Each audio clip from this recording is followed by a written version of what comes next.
Ini kisah nyata yang pernah aku alami. Tahun 2009, aku mendaki Gunung Merapi di Jawa Tengah.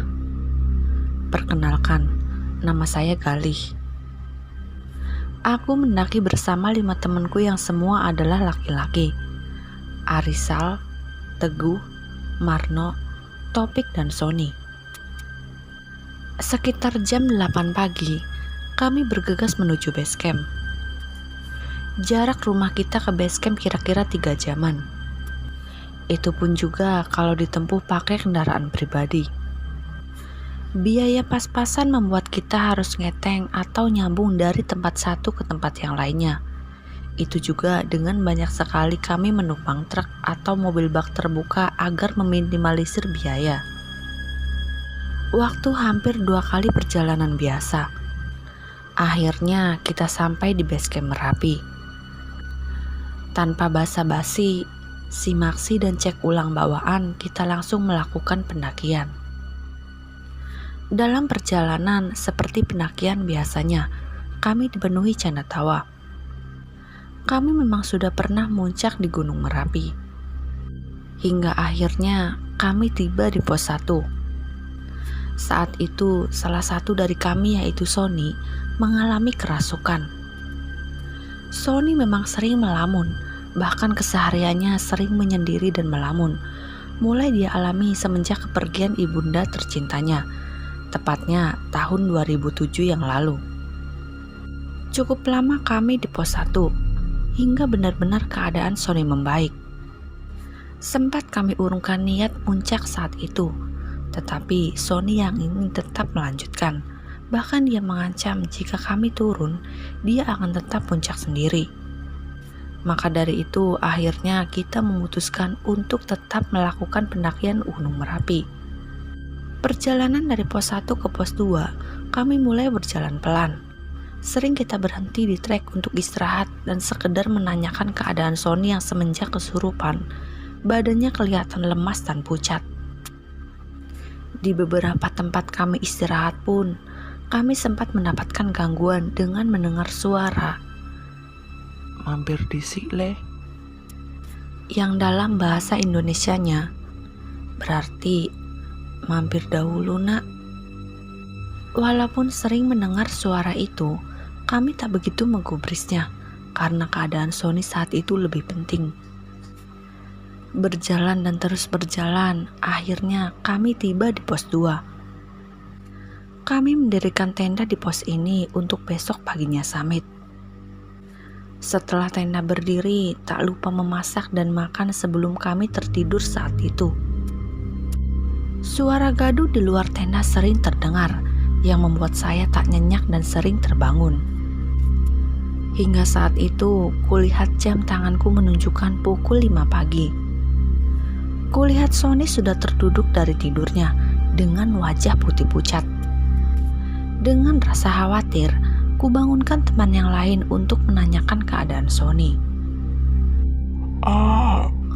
Teriak Sony yang mengagetkan kita semua. Ayo kita ke puncak, buru, kata Sony.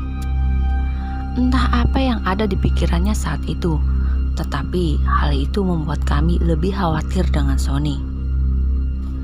Setelah sarapan, kita bergegas merapikan tenda. Kami sudah berencana, setelah dari puncak, kami akan langsung kembali turun ke base camp. Setelah melewati pasar Bubra yang terkenal angker, alhamdulillah kami sampai di puncak. Sony tak berbuat hal-hal yang aneh seperti yang dikhawatirkan kita semua. Hanya menghabiskan 2 batang rokok dan berfoto, kita putuskan untuk langsung beranjak turun. Saat kami hendak turun dari puncak, di tengah perjalanan salah satu teman kami berlari. Kita pun sempat bingung dan bertanya satu sama lain. Kami lalu menghampirinya dan bertanya ada apa. Dia pun menjawab jika dia mengejar sosok nenek tua seperti almarhum ibunya. Mungkin itu hanya bayangan saja atau dia hanya kelelahan. Kami meyakinkan Sony agar tak mencari sosok itu lagi. Setelah Sony sadar bahwa dia hanya halusinasi, kami pun segera melanjutkan perjalanan kembali. Tidak lama, kami semua bertemu dengan pendaki wanita di bawah pohon besar. Pendaki itu sendirian dan meminta untuk bergabung dalam perjalanan turun. Setelah kami berdiskusi, kita akhirnya setuju. Dalam perjalanan pulang, kami saling ngobrol dengan pendaki itu. Saling berkenalan, dia memperkenalkan dirinya dengan nama Ratna, berasal dari salah satu kota di Jawa Tengah. Lama kami berjalan tapi belum juga sampai bawah. Kami baru sadar kalau kami berjalan di tengah hutan dan keluar dari jalur pendakian. Kami pun bingung, padahal kami merasa jalur yang kami lalui benar dan sempat berpapasan juga dengan beberapa pendaki lainnya. Tapi kenapa kami berada di tengah hutan? Ku ajak rombongan istirahat sambil minum dan menenangkan pikiran kami. Setelah rasa takut kami agak berkurang, kami melanjutkan perjalanan kembali, tentunya dengan pendaki misterius itu. Dari siang sampai malam, kami hanya muter-muter di tengah hutan. Hari semakin larut malam, dan kami memutuskan mendirikan tenda untuk bermalam. Suasana malam di hutan saat itu aman-aman saja. Bahkan suara binatang hutan pun tak terdengar sama sekali. Pokoknya sunyilah. Singkat cerita, di pagi hari kami terbangun dan bersiap untuk melanjutkan perjalanan tanpa sarapan. Karena pada saat itu logistik kami hanya tinggal biskuit-biskuit kecil dan air putih saja. Dari pagi sampai sore, kami masih saja muter-muter di tempat yang sama. Sampai sesekali kami mendengar suara gamelan yang samar-samar bunyinya, entah sumbernya dari mana. Terus berjalan dan berjalan, kami kuatkan kaki agar cepat keluar dari hutan ini. Walaupun beberapa dari kami sempat merasa putus asa, apakah kita bisa bertahan dan bahkan bisa keluar dari tempat aneh ini. Hingga akhirnya malam pun kembali. Kami merasa sangat kelelahan sampai-sampai kami tertidur di bawah pepohonan. Singkat cerita, pagi pun tiba. Kami terbangun dengan rasa lapar dan haus.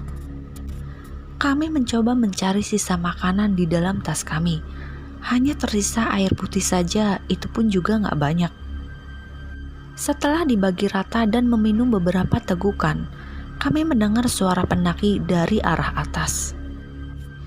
Tak berselang lama, akhirnya rombongan pendaki itu tiba di dekat kita. Dengan tanpa rasa malu, saya langsung meminta beberapa makanan. Alhamdulillahnya, mereka mau sedikit berbagi logistiknya. Dan kami pun juga ikut bergabung dengan mereka untuk turun ke base camp. Tanpa kami sadari, ternyata semalam kami tertidur di pinggir trek atau jalur pendakian. Dan setelah kami sadari lagi, di saat kami terbangun, pendaki wanita misterius itu sudah tidak ada lagi bersama kami. Karena takut dan rasa kelelahan kami, akhirnya kami memutuskan untuk tidak mencarinya. Apalagi beberapa dari kami berasumsi sosok pendaki itu adalah jin yang telah membawa kita ke dimensi lain. Singkat cerita, setelah sesampai di base camp, Sony kembali kerasukan lagi. Dan dia sempat berkata, "Aku ketinggalan, Mas." Entahlah apa maksudnya. Tetapi setelah ditangani beberapa pihak dari base camp, keadaan Sony sudah membaik. Dan salah satu pihak base camp menyarankan agar dia tidak banyak melamun, apalagi di gunung.